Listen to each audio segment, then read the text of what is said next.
जैसा कि आपको ज्ञात है, पहले कुछ रह गया था, तो अब तो पक्का कंप्लीट हो ही जाएगा।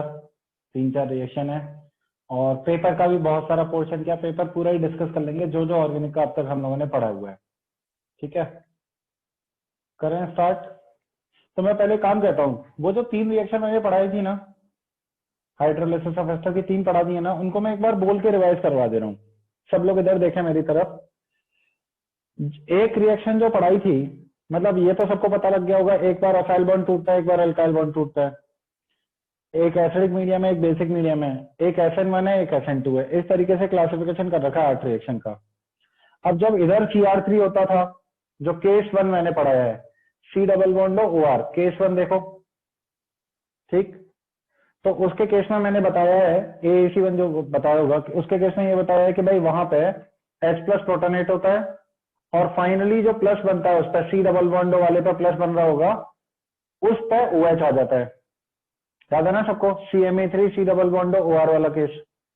इसका एक मैंने क्वेश्चन कराया था जब CMe3 COOH लिया था, साथ में MeOH लिया था। जब मैं इसमें रिएक्शन कराऊंगा तो उल्टे तरीके से सोचूंगा हाइड्रोलिसिस के, यानी सबसे पहले H+ प्रोटोनेट कराऊंगा कार्बोक्सिलिक एसिड के OH पर, वहां से पानी बाहर निकाल के प्लस बना लूंगा असाइल कार्बोकेटाइन वाला। अब चूंकि ऐसे प्लस में से CO गैस बाहर निकल जाती है, मेरा कार्बोकेटाइन बन जाएगा और CO गैस बाहर निकाल देता हूं सिर्फ इस केस में।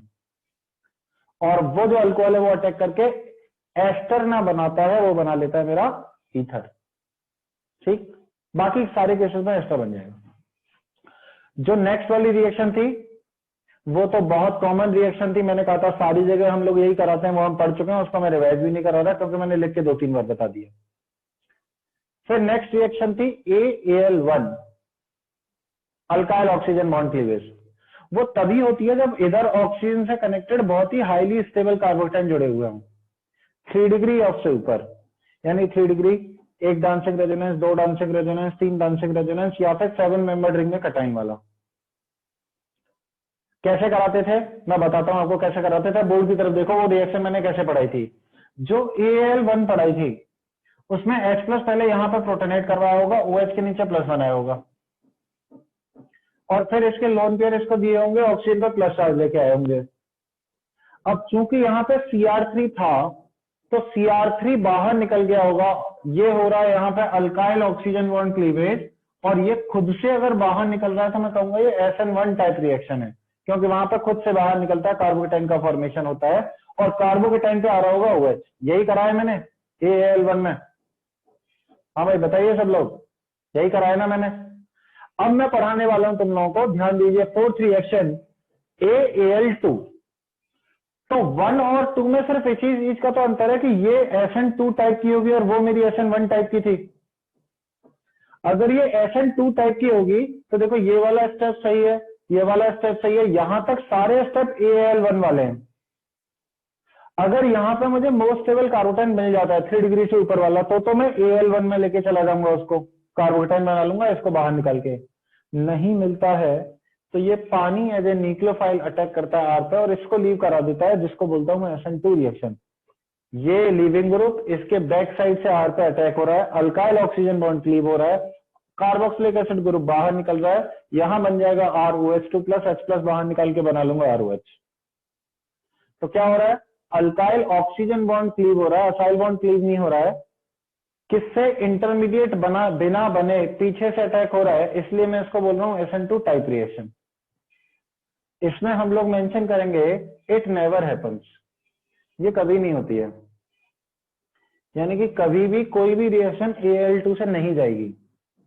फिर पढ़ी क्यों, जैसे हमें पता है कि ऑक्सीजन बॉन्ड क्लीवेज ये जो हो रहा है ये SN1 SN2 दोनों तरीके से जा सकता है। क्यों नहीं जाती है कोई भी रिएक्शन इस तरीके से, water is a very weak nucleophile, वो अटैक करके कार्बोक्सिलिक एसिड को बाहर नहीं निकाल पाता है। This step is not feasible because H2O is a weak nucleophile. Is this clear to everyone? यहां तक आपको बात समझ आ रही है? लिखेगा कोई नहीं अभी, सब लोग ध्यान से सुनेंगे। अब आ जाते हैं बेस में। तो बेस में सबसे पहले स्टार्ट कर रहा हूं मैं BAC2 में, यानी कि बेस कैटालाइज्ड। AC मतलब असाइल बॉन्ड क्लीवेज, 2 मतलब बाइमोलिकुलर रिएक्शन। इसमें क्या होगा देखिए, इसमें ओ एच माइनस डाल रखा होगा, इसमें के एच भी हो सकता है, एन भी हो सकता है। सबसे पहले अटैक करेगा यहाँ पे, इसको ओपन कराएगा और ओ एच लगा रह जाएगा, आर ओ माइनस बाहर निकल जाएगा। क्योंकि ये एक बहुत खराब एसिड था और ये अच्छा एसिड है, तो ये अपना H प्लस इसको ट्रांसफर कर देता है, जिसको प्रोटॉन ट्रांसफर कहते हैं। तो क्या बन जाएगा, आर थ्री डॉलो माइनस और आर ओ एच। तो ये तो देखो हमने पढ़ी हुई है, क्या पढ़ा हुआ था कि जब भी बेस डालते हैं यहाँ से काटते हैं, यहाँ पे ओ एच लगाते हैं, यहाँ पे एच लगाते हैं, लेकिन बेसिक मीडियम में ये फाइनली माइनस बन के रहता है। ये तो हमने पढ़ा हुआ है इस तरीके से, लेकिन वो एक्चुअली कैसे हो रहा है ये हमें समझ में आ गया अभी। कौन सा बॉन्ड ब्रेक हो रहा है इसमें, असाइल बॉन्ड ब्रेक हो रहा है, ये मेरा असाइल बॉन्ड है। Why this is not BaC1, क्योंकि 1 मतलब लीविंग ग्रुप बाहर निकल के कार्बोकेटाइन जैसी कोई चीज नहीं बन रही है, तो ये 2 रिएक्शन है, यानी ऑर्डर 2 रिएक्शन है। क्वेश्चन पूछा जाता है ये KOH डाल रखा होगा, तो OH माइनस अटैक करेगा, पहले OH बनाएगा और प्रोटॉन ट्रांसफर ऑक्सीजन पे हो जाएगा, और जो माइनस बना रहेगा अगर KOH डाले तो K प्लस यहाँ पे कंबाइन रहेगी उसके साथ। Is this clear to everyone? यहां तक बातें क्लियर है आप लोगों को? तो आप ये दोनों लिखो, फिर BaC2 का एक और क्वेश्चन करूंगा मैं।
तो जनरली बेसिक मीडियम में ये होती है, जनरली बेसिक मीडियम में ये रिएक्शन होती है। जैसे जनरली एसिड मीडियम में कौन सी होती थी, याद करो, जो सेकंड वाली रिएक्शन हम लोगों ने लिखी हुई है पूरी एसिड। तो बेसिक मीडियम में जनरली ये होती है, जिसका ट्रिक से भी आंसर आ सकता है कि OH और H जोड़ो, बाद में OH को O- में कन्वर्ट कर दो, क्योंकि बेसिक मीडियम है। लिखा आप लोगों ने, नोट कर लिया क्या? ठीक है। देखो, BaC2 का एक और अच्छा क्वेश्चन कराता हूं आपको। आपने 10th क्लास में एक रिएक्शन पढ़ी होगी, सैपोनिफिकेशन। अब आपको एक्चुअल मीनिंग समझाता हूं, what is the actual meaning of saponification. इसी रिएक्शन को अगर मैं ऐसे लिखता हूं, यहां पे O C double bond R, O C double bond R, similarly O C double bond R। पूछा जाता है कि NaOH एक्सेस डालेंगे तो क्या बनेगा।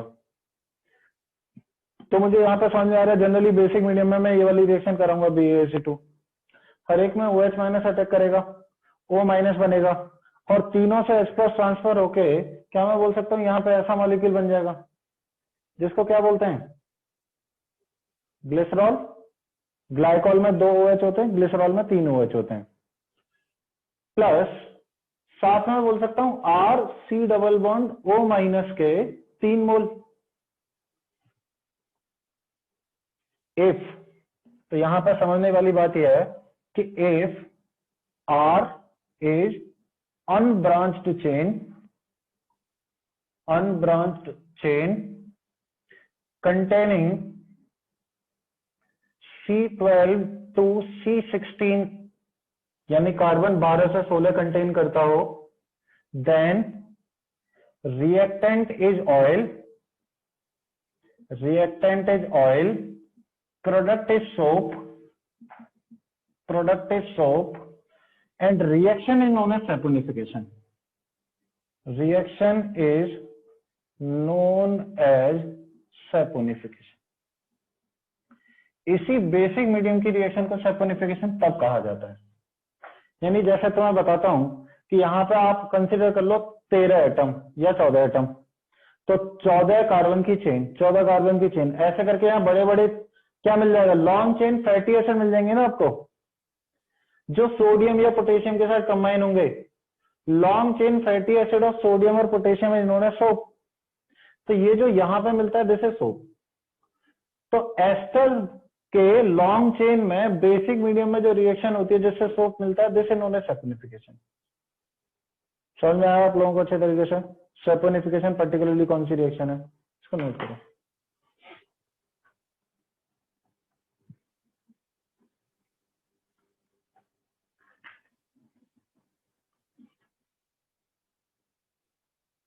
प्रोडक्ट इज,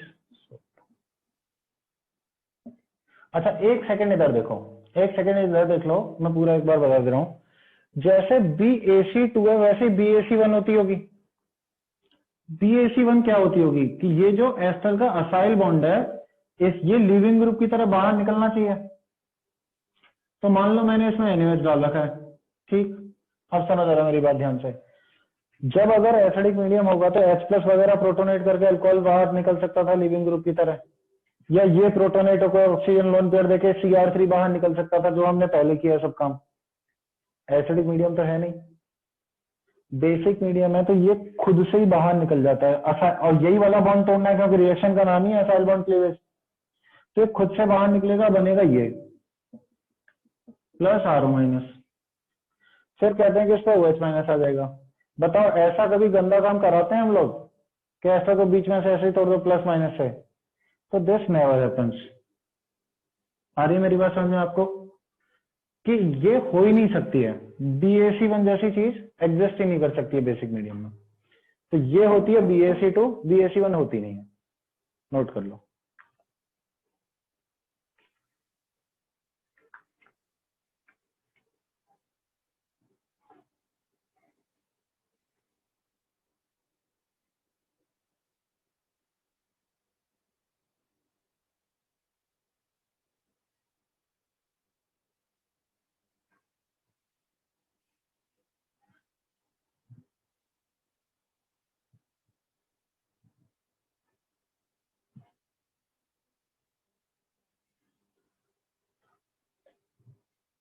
ऊपर अगर NaOH के साथ क्या लिखा है,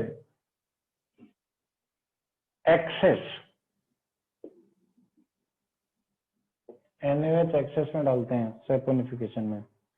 BaC1 एक बार फिर से समझा दीजिए, जिसमें कुछ समझने नहीं है वही समझ लो। चलो, असाइल बॉन्ड क्लीवेज ऑर्डर 1 तभी हो सकती है जब इसमें RO minus as a leaving group की तरह बाहर निकले और ऐसा कटायन बनाए।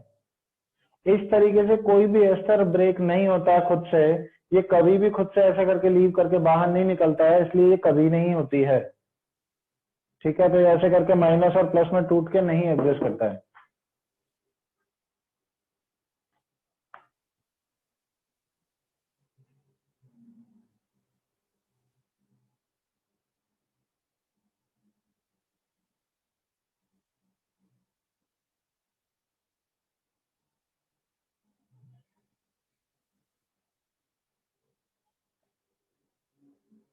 यहाँ पे पढ़ा होगा ना तुमने, सोडियम स्टीरेट जो बनता है, सोप जो बनता है ना।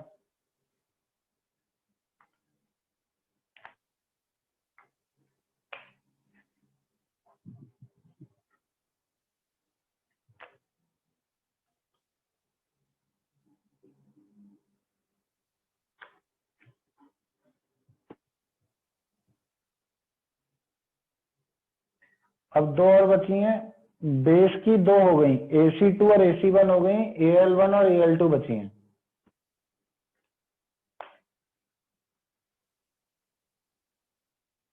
मैं आपको साथ साथ इसलिए पढ़ा रहा हूं कि आप दोनों में डिफरेंशिएट कर सको कि कैसे सोच रहे हैं।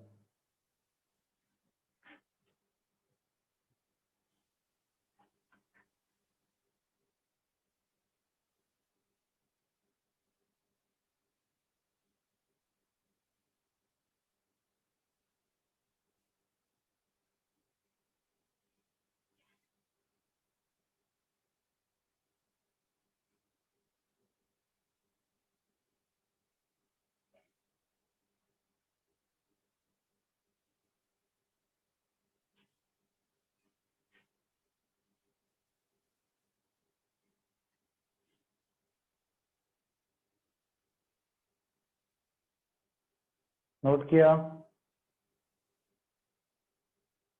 नहीं, क्विकली करो।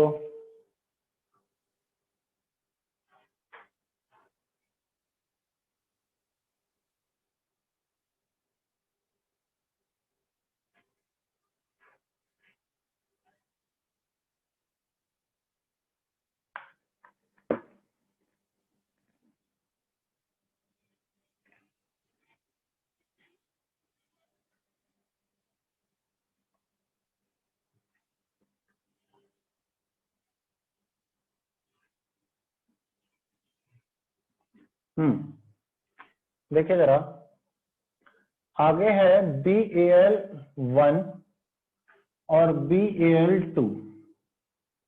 ठीक, BAL1 भी होती है, BAL2 भी होती है, लेकिन तुम लोगों को कम देखने को मिलती हैं। इसकी फुल फॉर्म होगी base catalysed alkyl oxygen bond cleavage unimolecular reaction, जैसे base catalysed alkyl oxygen bond cleavage bimolecular reaction. अगर मुझे अल्काइल वाला बॉन्ड तोड़ना है, यानी ये वाला बॉन्ड तोड़ना है ना। अब SN1 रिएक्शन तो तभी हो सकती है ना यहाँ पे जब CR3 जैसा हो, वरना हो नहीं सकती है। तो सबसे पहले तो रिएक्टेंट पता होना चाहिए किस टाइप का होगा।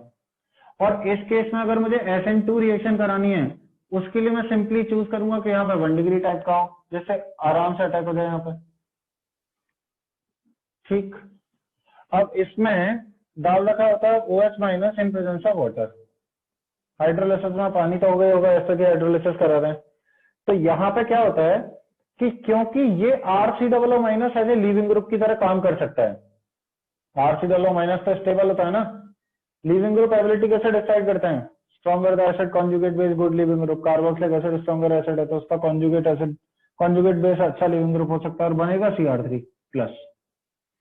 इस CR3 प्लस पे जो OH माइनस मैंने लिया है वो आके अटैक कर देगा, बन जाएगा CR3OH। ठीक, इसको अगर आप ट्रिक से करते तो आप ये तोड़ते, डेल्टा माइनस डेल्टा प्लस लगाते, ये वाला OH इस कार्बन से कनेक्ट करते, वो गलत हो जाता क्योंकि ये ऑक्सीजन इसके साथ ही जा रहा है। जैसे क्वेश्चन कराता हूं, क्वेश्चन है CH3 C double bond O CMe3 और यहाँ पे OH18 माइनस H2O18। ट्रिक से करोगे तो यहाँ OH18 वाला लगा देते, यहाँ H प्लस लगा देते। लेकिन अगर तुम्हें मैकेनिज्म आती होगी तो पहले इसको तोड़ोगे, बनाओगे CH3CO माइनस जो कि बेसिक मीडियम में बना रहता है, प्लस O18 आएगा इस पर CMe3 वाले पे।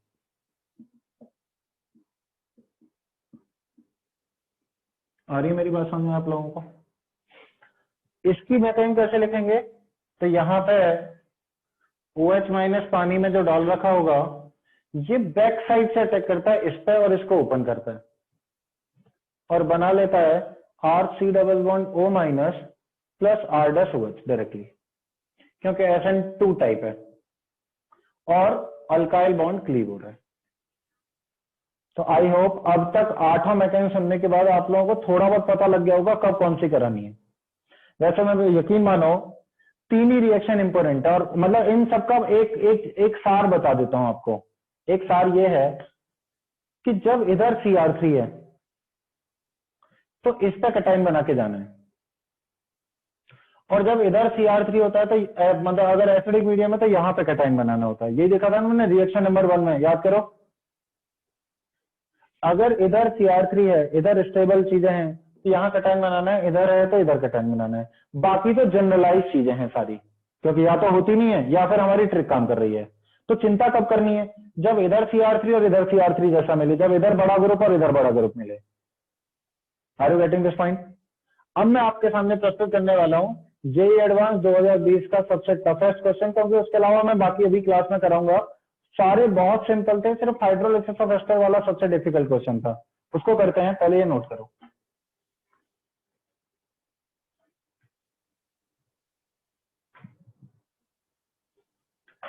अगर BaL1 में कार्बोनियम आयन बेंजाइलिक हो तो रिएक्शन होगी बेंजाइलिक। ये बेंजाइलिक कहां से होगा भाई? BaL1 में, अच्छा यहां Cr3 की बात कर रहे हो? हाँ होगी।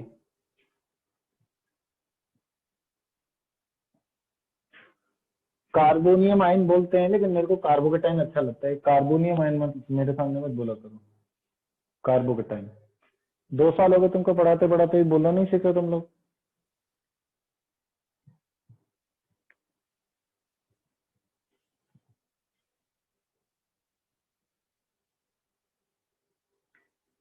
अच्छा पता है, पेपर का डिस्कशन इसलिए जरूरी होता है, आपको एटलीस्ट पता होना चाहिए कि पेपर में किस टाइप की चीजें पूछी गई हैं एडवांस में, क्या पूछा जा रहा है, क्या वो हमसे हो रहा है, क्या सोचना है। तो हमें जेईई एडवांस का पेपर डिस्कशन जरूर करना चाहिए।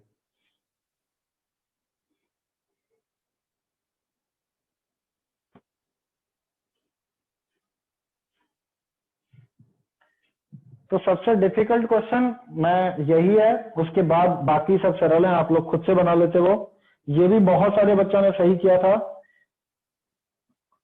देखते हैं आप लोग क्या बताते हैं इसका आंसर।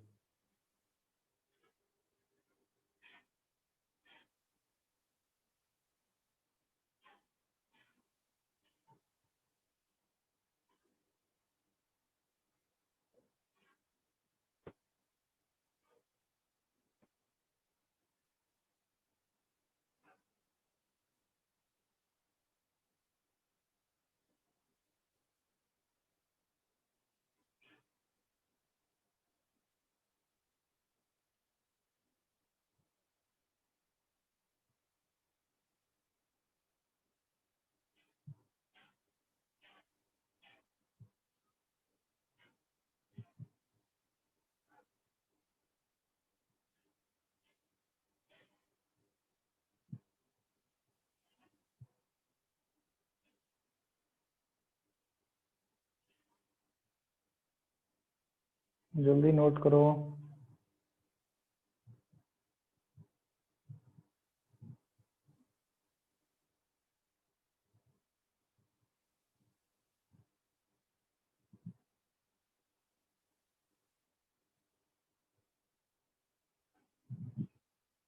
मिटा दो उसको।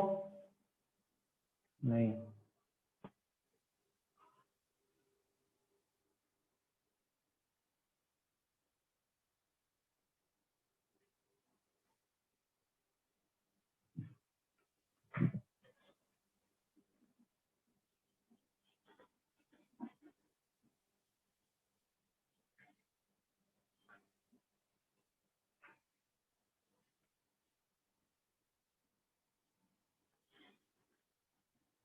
हाँ ठीक। एक रिएक्शन पता है मेरे को बतानी है। एक तो वो रह गया आपका जो एक क्वेश्चन का पार्ट था ना जिसमें SOCl2 डाला था अमाइड में RCONH2 में, वो मैं अभी बता देता हूँ, नहीं तो तुम लोग मेरी जान ले लोगे। बेटा ऐसा होता है कि जब इसमें SOCl2 डालते हैं हीट के साथ तो पानी बाहर निकल जाता है, काम की बहुत रिएक्शन नहीं थी इसलिए छोड़ी हुई थी, ठीक। RC111N बन जाता है, तो उसका प्रोडक्ट बनाना है तो लिख लो, लेकिन कभी नहीं पूछा। P4O10 डाल के अमाइड बनाते हैं, SOCl2 नहीं यूज कराते हैं अमाइड में। करें जेई एडवांस का पेपर। देखिए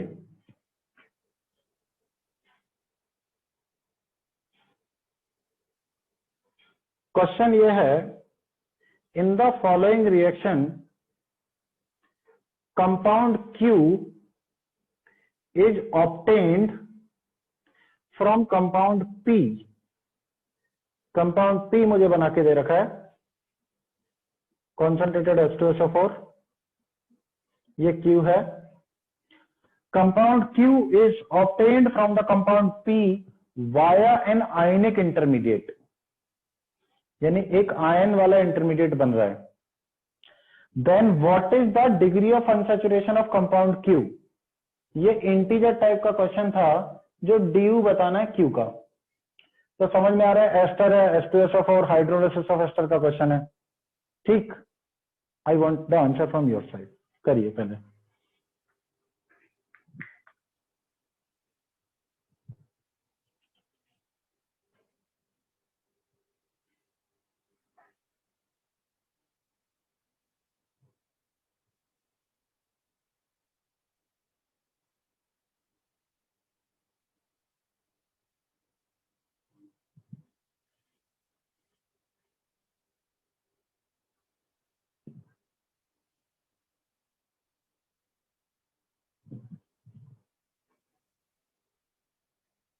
आंसर बताना शुरू कर दीजिए।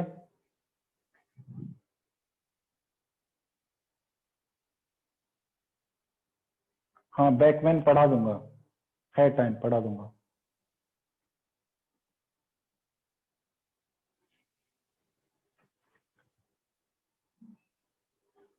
एक बच्चे का आंसर आया है, देते जाओ आंसर, पता लग जाएगी किसका सही किसका गलत है।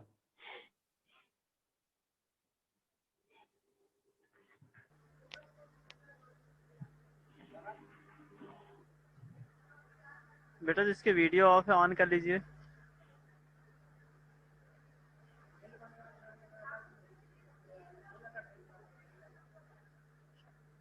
जो ना ऑन करे भगा दो।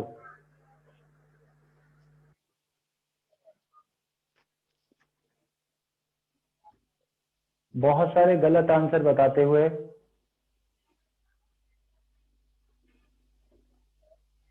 1 मिनट और दे रहा हूं आपके अटेम्प्ट करने के लिए, गिविंग यू 1 more minute।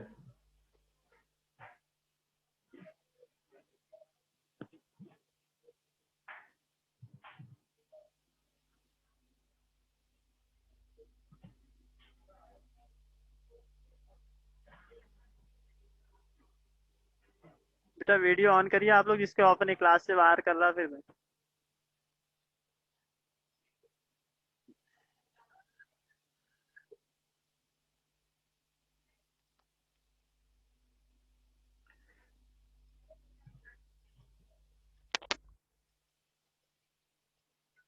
बहुत सारे धुरंधर बच्चे जो ऑर्गेनिक में अपने आप को अच्छा समझते हैं, उनके आंसर गलत आ रहे हैं।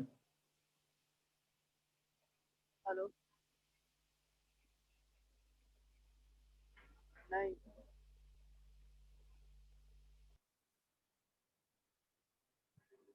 शुड आई कराऊं मैं? देखो जरा बोर्ड की तरफ। हाँ आगे जितने आने थे आगे। आंसर 2-3 से तो ज्यादा ही आएगा, थोड़ी तो शर्म करो कम से कम। देखो इधर, अच्छा ये तो पता है ना सबको, C6H5 बेंजीन होता है, फिनाइल ग्रुप होता है, ये पीएच होगा। ठीक है, मैं इसका एक्सप्लेन करके लिख रहा हूं। यहाँ पे पीएच है, यहाँ पे पीएच है, और यहाँ पे पीएच है। पहले तो मैं बात करता हूं कि अगर हमने ये 8 रिएक्शन नहीं पढ़ी होती तो हमारा क्या आंसर होता है ना, पहले हम वो बात कर लेते हैं। अब सबकी निगाह मेरे को बोर्ड पे चाहिए, थोड़ी शर्म करो, जेई का पेपर डिस्कस करा रहे हैं। अगर मैंने 8 रिएक्शन नहीं पढ़ी होती तो मैं सोचता कि ये C डबल बॉन्ड OMe है, और H2SO4 से यहाँ पे डेल्टा प्लस डेल्टा माइनस बनता, इधर OH ऐड कर देता, इधर H ऐड कर देता, तो क्या बन जाता मेरा, ये बन जाता C डबल बॉन्ड OH, और बाकी एक बेंजीन, यहाँ पे बेंजीन लगा हुआ है, इधर बेंजीन लगा हुआ है, और इधर बेंजीन लगा हुआ है। यही आंसर होता मेरा अगर मैंने 8 मेथड नहीं पढ़ी होती। तो इसका डिग्री ऑफ अनसैचुरेशन निकाल लेते हैं, क्योंकि 90, देखो this is the toughest question of 2020। तो इसका डिग्री ऑफ अनसैचुरेशन निकालेंगे तो साइक्लिक की वजह से 4, एक साइक्लिक की वजह से 1 होता है, और हर फिनाइल रिंग में 3-3 पाई बॉन्ड होंगे, तो 3 यहाँ पे, 3 यहाँ पे, 3 यहाँ पे, 3 यहाँ पे, उनकी वजह से 12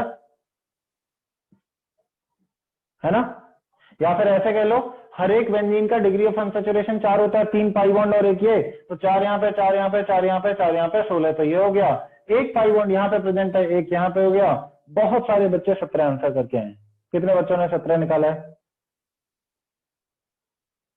अब सुनो, होगा क्या, क्या मैं बोल सकता हूँ ये वो वाला केस है जहां पे CR3 वाला ग्रुप लगा रहता है, बड़ा वाला, अगर मैंने 8 नकलें पढ़ी हुई तो, और ये मेरा H2SO4 है, तो ये एसिडिक मीडियम वाले केस है। क्या मैं बोल सकता हूं कि पहले यहां पे प्रोटोनेशन होके ये वाला प्लस बनेगा? बोलो, यही प्लस बनाते थे। केस नंबर 1 ध्यान करो सब लोग, केस नंबर 1 में C डबल बॉन्डों के नीचे असाइल कार्बोकेटाइन बनाया है, और असाइल कार्बोकेटाइन अगर बन गया तो अंदर ही अंदर इलेक्ट्रोफिलिक सब्स्टिट्यूशन रिएक्शन से ये 5 मेंबर्ड रिंग का फॉर्मेशन हो जाता है, जिसकी एक एक्स्ट्रा रिंग बन जाएगी, यानी कि प्रोडक्ट ऐसा नहीं ऐसा बनेगा, और एक एक्स्ट्रा रिंग बनने की वजह से एक और अनसैचुरेशन बढ़ जाएगा, और इसका करेक्ट आंसर दिया जेई ने 18, which is the right answer. कितने बच्चों को सही है? ठीक। तो अगर ये 8 नहीं पता होती, सिंपली तरीके से करते तो गलत आंसर आता है इंटीजर में। ये 8 पता होंगी तो ही आंसर आएगा। And this is the first time JEE inquire about these 8 mechanism, otherwise इससे पहले कभी कोई क्वेश्चन नहीं पूछा है। नोट करिए आंसर। अब तुम्हें बताते हैं बाकी का पेपर कितना आसान था।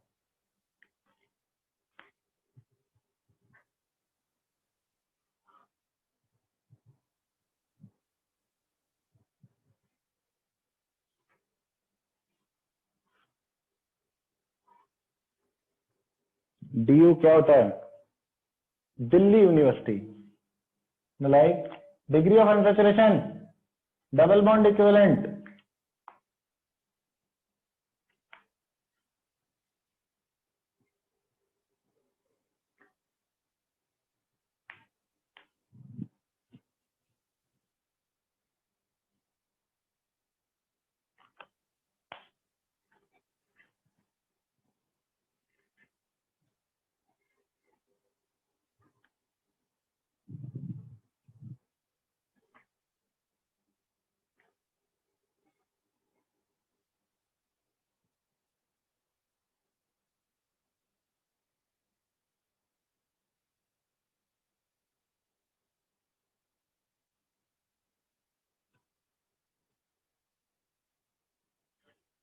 ठीक है, मिटा दूं इसको, लिख लिया होगा सब लोगों ने।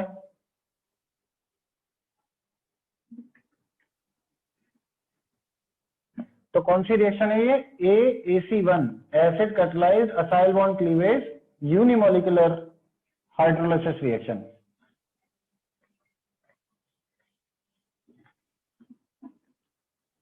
मैंने अब तक आपकी क्लास में एक भी क्वेश्चन नहीं कराया ना एडवांस का, यही कराया ना बस, इससे पहले कुछ तो नहीं कराया ना? कराया एक नॉमेनक्लेचर वाला। हाँ ठीक है। तो देखो नेक्स्ट क्वेश्चन, हाँ देखो अगला क्वेश्चन ये है, क्वेश्चन नंबर 9। ये पैराग्राफ टाइप का क्वेश्चन है। यहाँ पे 3 CH3 लगे हुए हैं, ऐसा लगा हुआ है, 2 मिथाइल लगे हुए हैं। ये क्वेश्चन आपके पैकेज में भी है, ये क्वेश्चन इसका फर्स्ट वाला पार्ट आपके CRQ में भी था। Oxygen in presence of AlCl3, ये मेरा P है, ये मेरा Q है, ZnHgHCl डाला है, फिर नेक्स्ट में H3PO4 डाला है, ये मेरा R बन रहा है, CH3NgBr डाला है, दूसरा H3O प्लस डाला है, और थर्ड डाला है H2SO4 in presence of heat. तो मुझे जो ऑप्शंस दिए हुए हैं वो दिए हुए हैं कि PQS वगैरह के क्या क्या सही ऑप्शन होंगे, लास्ट में S बन जाए। तो मैं चाहूंगा आप लोग पहले ट्राई करें।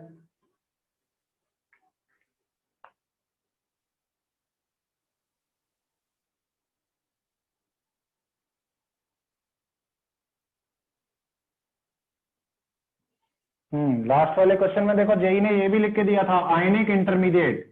इंटरमीडिएट तो SN1 में ही बनता है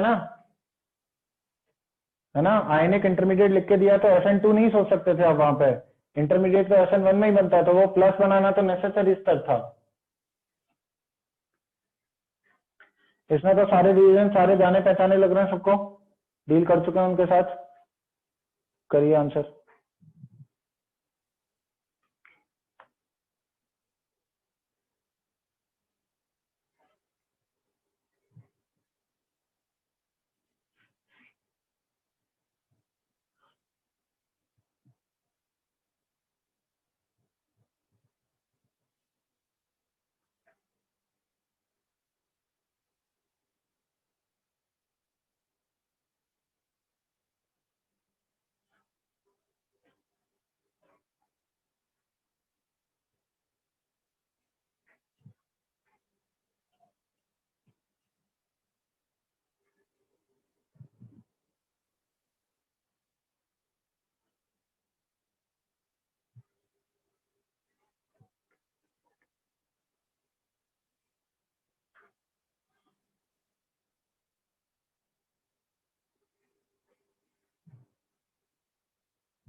कितने बच्चों ने कर लिया, रेजेंट करके बताओ, क्योंकि इतनी देर में आंसर आ जाना चाहिए। हम्म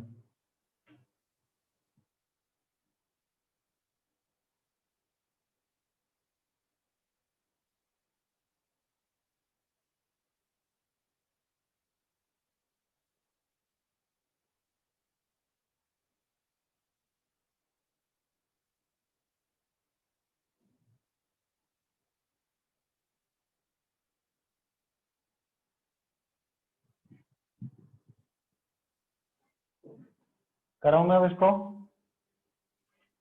देखो जरा, पहले वाले में ये क्वेश्चन याद दिलाता हूं, टर्ट ब्यूटाइल ग्रुप मैंने बताया था पैरा डायरेक्टिंग होता है, टर्ट ब्यूटाइल के ऑर्थो पे कभी नहीं लगाते हैं। रिमेंबर दिस पॉइंट, आपको याद है अच्छी तरीके से, ऐसा बताया हुआ है। इसका मतलब इसका पैरा तो घेरा हुआ है, यानी इसका कोई रोल नहीं है, अब इसके तो पैरा ही ऑक्यूपाइड है। इसका पैरा ये भी टर्ट ब्यूटाइल जैसा, जिसका कोई हाइड्रोजन नहीं है, इसका पैरा ये यहां लगाने की कोशिश करेगा। इसका ऑर्थो ये यहां नहीं लगाएगा, क्योंकि ये तो देखो दोनों तरफ से घेरा हुआ है। ये वाला कार्बन 2 अल्फा एच रखता है। कितने लोगों को याद आ रहा है ये क्वेश्चन, पैकेज में देखा है या CRQ में देखा है, हाथ उठाना, है ना।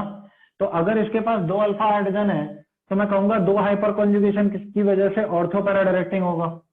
अब तुम ये बताओ, ये तो इसकी ऑर्थो पोजीशन है, ऊपर से ये इंडक्टिव की वजह से पोजीशन आई है, ये हाइपर कॉन्जुगेशन की वजह से पोजीशन आ रही है, तो यही लगाऊंगा मैं ग्रुप को। कौन है मेरा इलेक्ट्रोफाइल? AlCl3 इसको माइनस और प्लस में तोड़ता है। ऐसा मैंने क्लासरूम में अपनी कॉपी में क्वेश्चन लिखवाया हुआ है कि 5 मेंबर रिंग को कैसे ब्रेक करते हैं। प्लस यहां आके लगा दूंगा तो ये मेरे पास बन जाएगा C डबल बॉन्ड O। कितने कार्बन है बीच में? 2 कार्बन है, और इधर साइड रह जाएगा C double bond O minus, जिस पर सोल्यूशन से H प्लस आ जाता है तो C डबल OH। ये मेरी 5 मेंबर रिंग रहेगी, 2 मिथाइल और यहाँ पे टर्टबीटल ग्रुप। ये मेरा बन गया Q। ठीक, अब आ जाते हैं Q के नेक्स्ट, ZnHgHCl। अल्डिहाइड कीटोन के सी डबल बॉन्डों को CH2 में कन्वर्ट करता है, कार्बोक्सिलिक एसिड के को नहीं करता है, ये मैंने बताया हुआ है। तो यानी कि मैं किसको कन्वर्ट कर दूंगा CH2 में, ये बन गया ZnHgHCl का आंसर। अब ये H3PO4 क्या करता है, हमने H3PO4 का ऑर्गेनिक केमिस्ट्री में एक ही जगह पढ़ा फंक्शन, डिहाइड्रेशन, कॉन्सेंट्रेटेड H2SO4 के साथ लिखाया था। अल्कोहल है तो सही, लेकिन कार्बोक्सिलिक एसिड वाला है, कोई बात नहीं, H3PO4H+ देगा, पानी बाहर निकल दो।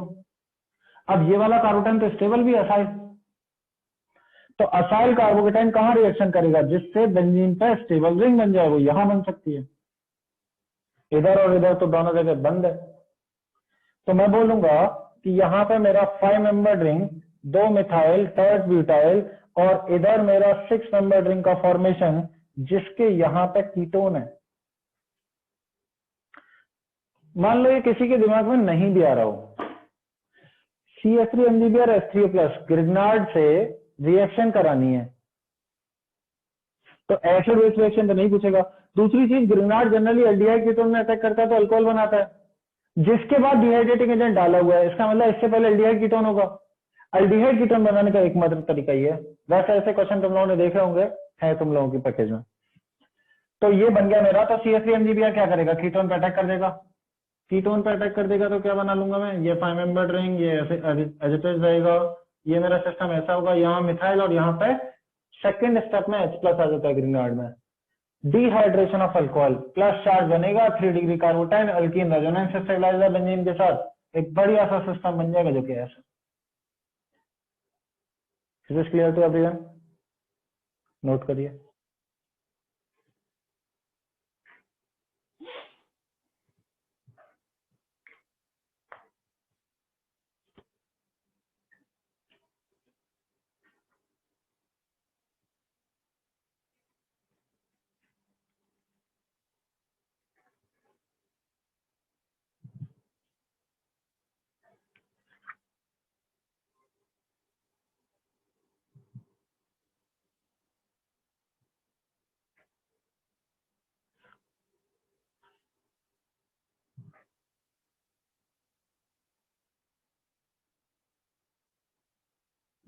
AlCl3 का फंक्शन तो भाई बताया हुआ है ना, एनहाइड्राइड को प्लस माइनस में तोड़ता है, माइनस के साथ AlCl3 लगा रहता है, और प्लस चार्ज का इलेक्ट्रोफिलिक सब्स्टिट्यूशन रिएक्शन हो जाता है।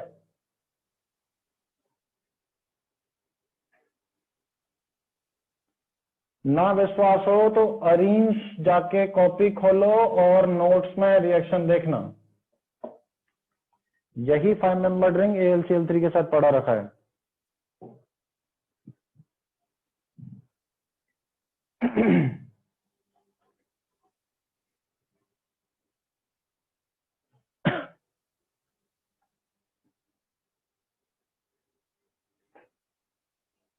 क्या मैं इसको मिटा दूं? नहीं।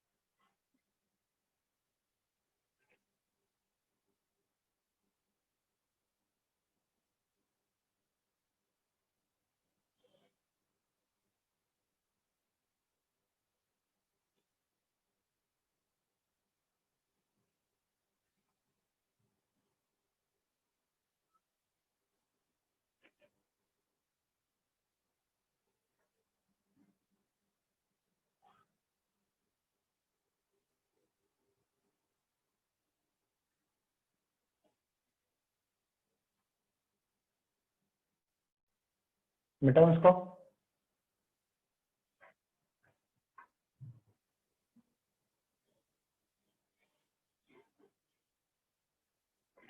आइसोमेरिन वाले चैप्टर से 2 क्वेश्चन आए, GOC वाले चैप्टर से 2 क्वेश्चन आए, ACDS का पिछला वाला क्वेश्चन था। ये क्वेश्चन अल्डिहाइड कीटोन और अरीन्स को मिला के दिया हुआ है कि ग्रिग्नार्ड की रिएक्शन है, मतलब ये मिक्स्ड है कुछ। एक क्वेश्चन बायोमोलिक्यूल से था, एक क्वेश्चन अमीन्स का है, और एक क्वेश्चन AP का है, एक क्वेश्चन IUPAC का है। सारे चैप्टर के नाम ले लिए मैंने। ALKH में मिक्स SN1 SN2 होता ही है।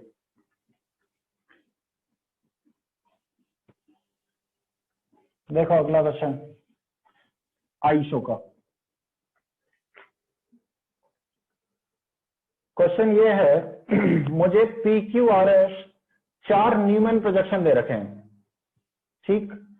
ये बताना है which of the following represent identical molecule, कौन से दो सेम है। तो मैं सबसे पहले बना ले रहा हूं, आप लोग टाइम बच जाए इसलिए मेरे साथ साथ बनाते रहिए। C2H5 CH3 CH3 OH, this is P OH H C2H5 CH3 H H, this is Q OH CH3 CH3 H C2H5 C2H5, this is R and CH3 H H CH CH3 whole twice C2H5 OH, this is S। Options are, हमें ये बताना है कौन कौन से दो pair identical हैं। P and Q, B is Q and S, C is Q and R and D option is R and S। एक मिनट बोर्ड पे देखो, लिखना बंद करो अभी हाल फिलहाल के लिए। Look on the board. Question बहुत ही भयंकर लग रहा है, ऑलरेडी हम न्यूमैन प्रोजेक्शन से थोड़े डरते हैं। आइसो हमारी थोड़ी सी वैसे ही हालत खराब रहती है और बड़े बड़े स्ट्रक्चर बना के देती है, पता नहीं कैसे निकालेंगे आइडेंटिकल है।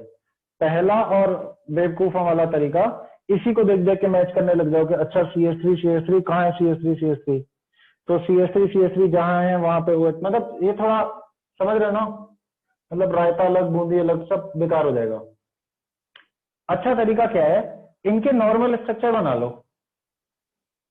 हमें नायक सुन लो इधर, इनके नॉर्मल स्ट्रक्चर कैसे बनाओगे। फ्रंट वाले कार्बन पे 2 CH3 और एक इथाइल ग्रुप, ये तो बहुत आसान है ना। बैक वाले कार्बन पे 2 CH3 और एक OH ग्रुप। इसमें फ्रंट वाले कार्बन पे एक इथाइल ग्रुप और एक ऐसा ग्रुप जहां पे OH है, और बैक वाले कार्बन पे सिर्फ मिथाइल, क्योंकि बाकी दो तो हाइड्रोजन। फ्रंट वाले कार्बन पे 2 CH3 और एक OH, बैक वाले कार्बन पे 2 इथाइल ग्रुप, बाकी दो हाइड्रोजन, बाकी एक हाइड्रोजन।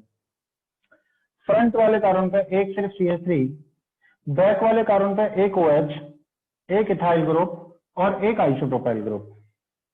मुझे दो सेम बताने हैं। ये तो समझ में आ रहा है कि इस पे OH 2 CH3 यहाँ CH3 है, यहाँ पता नहीं अजीब सा, यहाँ CH3 ये तो मैं पक्का काट दूंगा, बोले ये तो बिल्कुल अलग, ठीक। अब जहां पर 2 CH3 है तो इस कार्बन पे 2 इथाइल है, यही तो है ये। यहाँ जहाँ CH3 है 2 इथाइल थोड़ी है, तो गलत है। कौन कौन से दो सेम हो गए, Q और R सेम हो गए, आंसर सी। बताओ कहां लगा इसमें दिमाग। दिखने में डिफिकल्ट क्वेश्चन, करने में very easy. Note it down.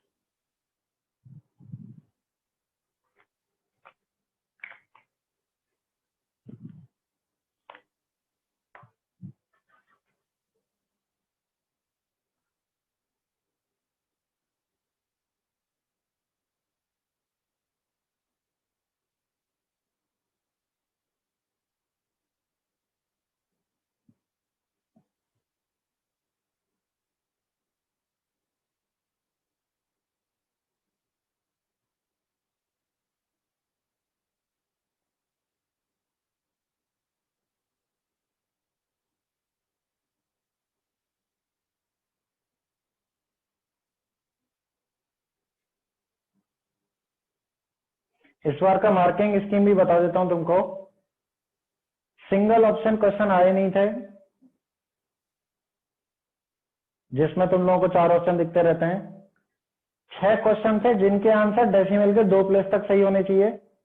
6 question थे जिनके आंसर 0 से 9 के बीच में इंटीजर थे, बचे हुए मोर देन मैंने।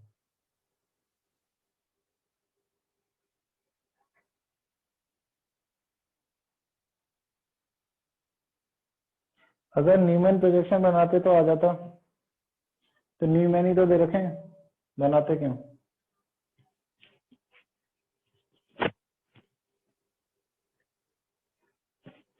अब देखो मुझे इसलिए टाइम लगा कि मैंने स्ट्रक्चर लिखे, इससे देख के ये बनाना 1 मिनट का काम है, रिलेशन देखना 30 सेकंड का काम है, 1 से 1.5 मिनट के बीच में आंसर आ जाता है इसका।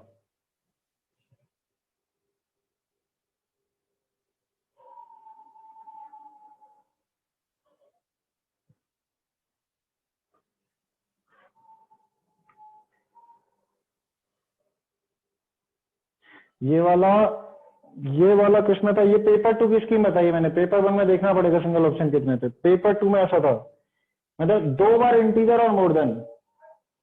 पेपर 2 में सिंगल ऑप्शन नहीं था, ये पेपर 2 की स्कीम पढ़ रहा था मैं, देख लेना तुम लोग। बॉन्डिंग पे भी है, रिडॉक्स के भी क्वेश्चन है, रिडॉक्स के 2 इंटीजर दिखे।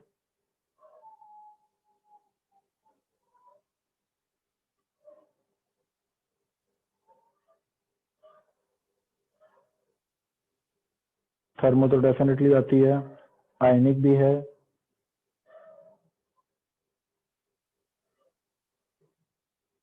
नोट किया? मूव करते हैं अल्कोहल फेनॉल ईथर के क्वेश्चन पर, थोड़ा सा वैरायटी करा देते हैं। देखो एपी का क्या क्वेश्चन है अगला, कौन गया? इसका आंसर आ रहा है single digit integer from 0 to 9, है ना? क्वेश्चन सुनिए, क्वेश्चन है an organic compound whose formula is C8H10O2 rotates plane polarized light, इसका मतलब क्या है? ऑप्टिकली एक्टिव है, ठीक। It produces pink colour with neutral FeCl3 solution, neutral FeCl3 के साथ पिंक कलर देता है, इसका मतलब बताओ क्या है? पार्थ राजपूत ने सही बताया, हाँ ये भी, हाँ बहुत सारे बच्चों का आंसर है। इसका मतलब ये इनॉल है। जैसे फिनॉल का न्यूट्रल FeCl3 टेस्ट पढ़ाया था मैंने, याद होगा आप लोगों को, मैंने कहा था सिर्फ फिनॉल होता है तो आता है वॉयलेट कलर, फिनॉल में कहीं कुछ ना कुछ लगा होगा तो कलर चेंज हो रहा है, पिंक आ रहा है। यानी कि इतने बड़े कार्बन के साथ ये तो पता लग रहा है कि ये इनॉल या फिनॉल में से कोई एक है, सबसे पहली प्रेडिक्शन इनॉल है, और इतने कार्बन है तो डेफिनेटली फिनॉल जैसा कुछ सोचेंगे। आगे आते हैं, what is the total number of all possible isomer for this compound, इसके सारे पॉसिबल आइसोमर बताने के जो इन दोनों कंडीशन को सेटिस्फाई कर दें। आइए करते हैं। अब देखो 8 कार्बन के साथ 10 हाइड्रोजन है तो एक बेंजीन जैसा तो सोचना पड़ेगा, ऐसा हम लोग सीख चुके हैं, और बेंजीन जैसा सोचना पड़ेगा तो एक OH लगा देते हैं। फिर बचे हुए को करते हैं, बचे हुए को अगर करते हैं तो 2 कार्बन है और 1 ऑक्सीजन, 2 कार्बन 1 ऑक्सीजन के साथ मैं काम करता हूँ, ऑर्थो पे ऐसा बना लेता हूँ CH3 CH2OH, देखते हैं इसका फॉर्मूला फिट बैठा कि नहीं बैठा। इसमें 6 और 2 8 कार्बन है, हाइड्रोजन गिनते हैं 1 2 3 4 5 6 7 8 9 10, 10 हाइड्रोजन हो रहे हैं, ऑक्सीजन 2 हो रहे हैं, यानी फिट बैठ रहा है। लेकिन क्या ये ऑप्टिकली एक्टिव है? जी नहीं। तो एक काम करते हैं, इस अल्कोहल को यहां लगा देते हैं, क्या ये ऑप्टिकली एक्टिव है? जी हाँ, पैरल सेंटर। तो एक ऑर्थो वाला, एक मेटा वाला और एक पैरा वाला, सारे केसेस में फिनॉल तो रहेगा ही रहेगा और ऑप्टिकली एक्टिव भी रहेगा, तो 3 तो ये बना लिए मैंने। और सोचते हैं इसके साथ में ईथर भी तो सोच सकता हूं कि भाई एक कार्बन और OCH3 वाला, but it is not optically active ना। आप चाहो तो ऑक्सीजन को अंदर सोच सकते हो, O2 सोच सकते हो, but again it is not optically active. ठीक है, और कुछ हो सकता है क्या इसमें? एनी अदर पॉसिबिलिटी ढूंढो। अरे फिनॉल तो बनना ही बनना है, 2 कार्बन में आप इसके अलावा और कुछ चेंज कर ही नहीं सकते हो ना, आंसर आ गया। बताओ, इसको डिफिकल्ट क्वेश्चन कह दोगे तुम? कायरल सेंटर निकालना है, न्यूट्रल FeCl3 ये सोचना है कि ये फिनॉल है। Note it down.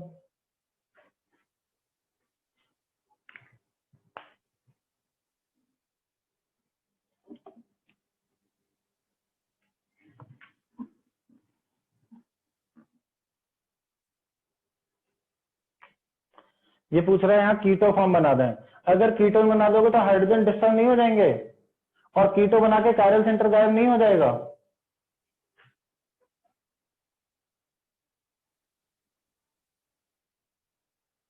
ये 11th क्लास में भी करवाया था। हाँ मुझे याद है, एक क्वेश्चन ऐसा करवाया मैंने, किसी न किसी बुक से तो करा रहा था।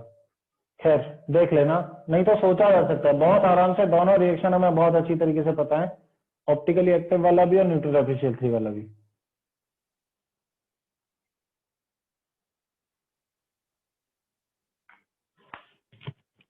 अच्छा यहाँ पे कुछ कुछ बच्चे क्या करते हैं, फालतू जो थॉट रखते हैं ना, सर वो 6 कार्बन और वो सोचने के लिए बेंजीन की जगह आप ये बना लो और लगाते रहो बहुत सारे कंपाउंड, है ना। इतने दिमाग खराब क्वेश्चन नहीं है और इतना भी आउट ऑफ रेंज जाके नहीं सोचना होता है जेई में, कहा है ना नॉर्मल चीजें सोचनी होती हैं, तो ऐसे में सोचने लग जाना। फिर पता क्या होगा, 9 से ज्यादा आंसर आ जाएगा। उसने पहले से बोल रखा है 0 से 9 के बीच में आंसर है, ठीक। अरे हाँ भाई लो बैकमैन बता देता हूँ, ये छोड़ेगा नहीं मेरे को। देखो बेटा एक रिएक्शन की मैकेनिज्म वापस मेरे को रिवाइज करानी है, बैकमैन रीअरेंजमेंट। चलो 2 मिनट में हो जाएगा। ऑब्जाइम में कराते हैं, यहाँ पे OH होता है, यहाँ लोन पेयर होता है, यहाँ R1 ग्रुप होता है, यहाँ R2 ग्रुप होता है। सुन लो सब लोगों का रिवीजन हो जाएगा। इसमें या तो मैं डालता हूँ H+ या फिर मैं डालता हूँ PCl5, सबके साथ हीट तो होता ही है, या फिर मैं डालता हूँ BF3 in presence of heat.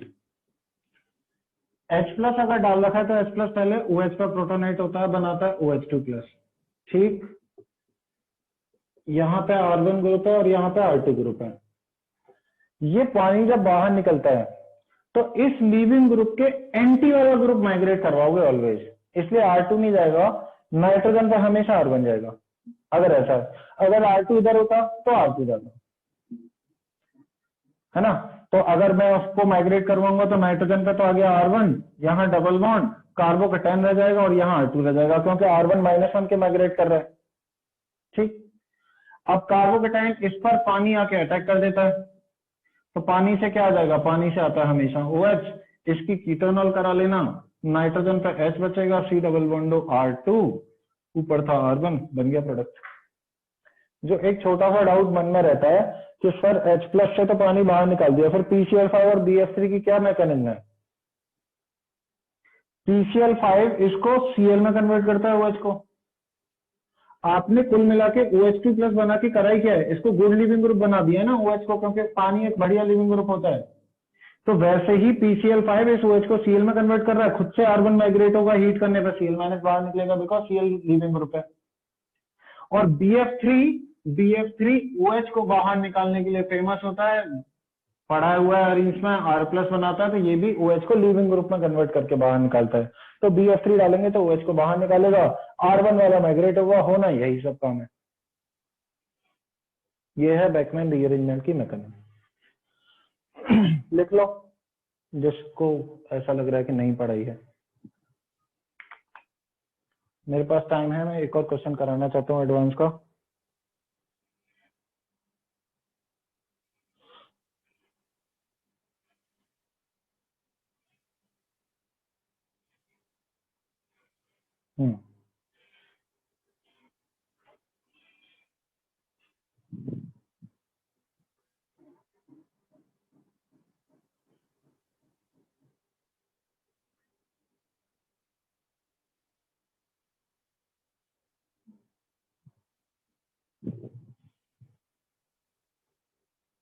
रख दो इस फोन को नीचे, हाथ में लेके मत बैठो उसको।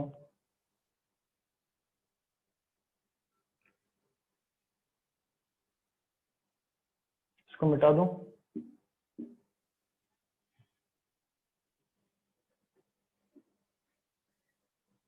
हाँ एक क्वेश्चन हाइड्रोकार्बन Hc2, जिसमें इतने सारे लेक्चर लिए थे मैंने, करते हैं। क्वेश्चन है, R एक ऑप्टिकली एक्टिव कंपाउंड है, means it contains chiral centre. ये कब बनता है, ये बनता है इसमें NaNH2 डालने पर, पहला स्टेप। दूसरी बार डालते हैं इसमें पीएच सी डबल बॉन्ड और CH3, तीसरी बार डालते हैं इसमें H3O plus in presence of heat. किससे बनता है? ये P से बनता है और P है मेरा C9H12। ठीक, इसमें H2PT डाल रखा है और बोल रखा है कि C9H12 में H2PT डालने पर ऐसा बन रहा है। इसमें रिएजेंट X डाला है, फिर मैंने KMnO4 डाला है H2SO4 की प्रेजेंस में इन प्रेजेंस ऑफ हीट, जिससे मेरा कंपाउंड Q बनता है, जिसका फॉर्मूला C8H12O6, जो कि ऑप्टिकली एक्टिव एसिड है। ऑप्शंस आर, ये मोर देन वन टाइप का है कि P is this compound, option B X is PDC quinoline in presence of H2, option C is this P is this। इन दोनों में फर्क क्या रह गया? हाँ, एक में डबल बॉन्ड पास है। Option D R is more than one type का क्वेश्चन था, ट्रिपल बॉन्ड, डबल बॉन्ड और यहां पे ऐसा। ऑप्शन से काफी ऐसा क्वेश्चन लग रहा है कि मतलब पता नहीं क्या पूछा है। करते हैं, चलो देखो, X है, P, दोनों में से कोई एक जरूर चाहिए होगा। R तुक्का अगर मारते तो ये करते ना, R दे रखा है, X दे रखा है, ये तो अलग अलग है, तो ये तो सही होगा। इन दोनों में से कोई एक चूज करना है। ठीक, ये नहीं करना है हमको।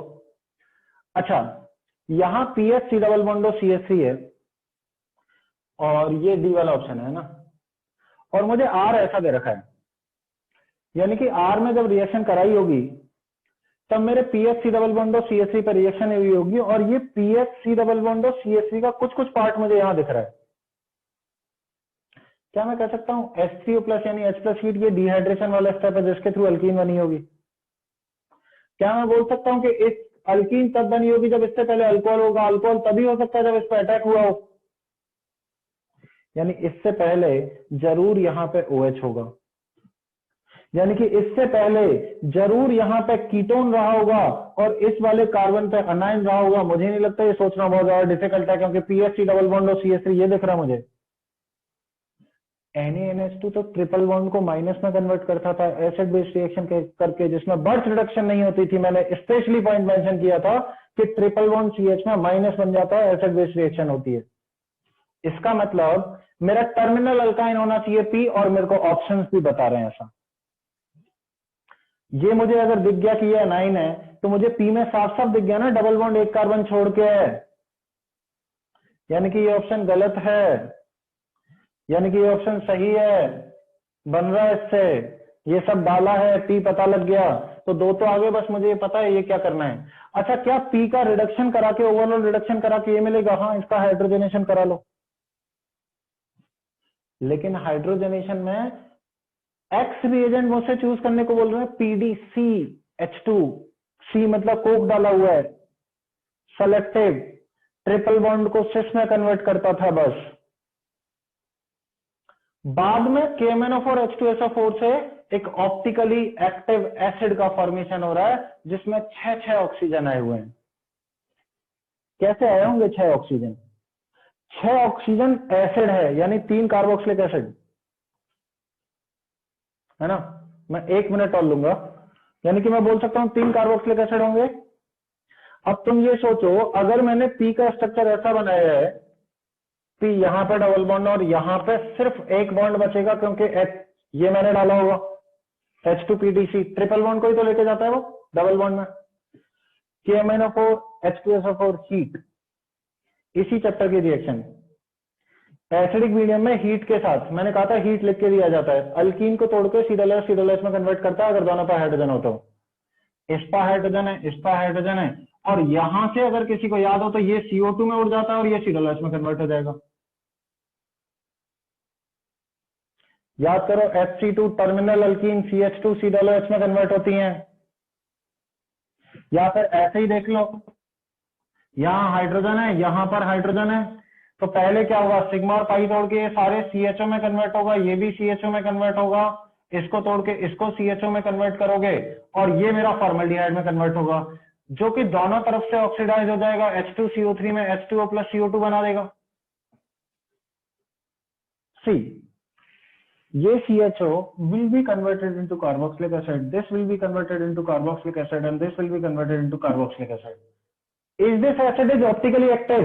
एक तरफ सिर्फ COOH है, एक तरफ एक कार्बन के साथ COOH है, एक तरफ दो कार्बन के साथ COOH है, इसमें 4 डिफरेंट ग्रुप है, ऑप्टिकली एक्टिव है, इसका मतलब सब सही चल रहा है, यानी कि ये वाला भी सही होगा। अब मैं आपसे उम्मीद करता हूं कि आप लोग बचे हुए क्वेश्चन इसी सिद्धांत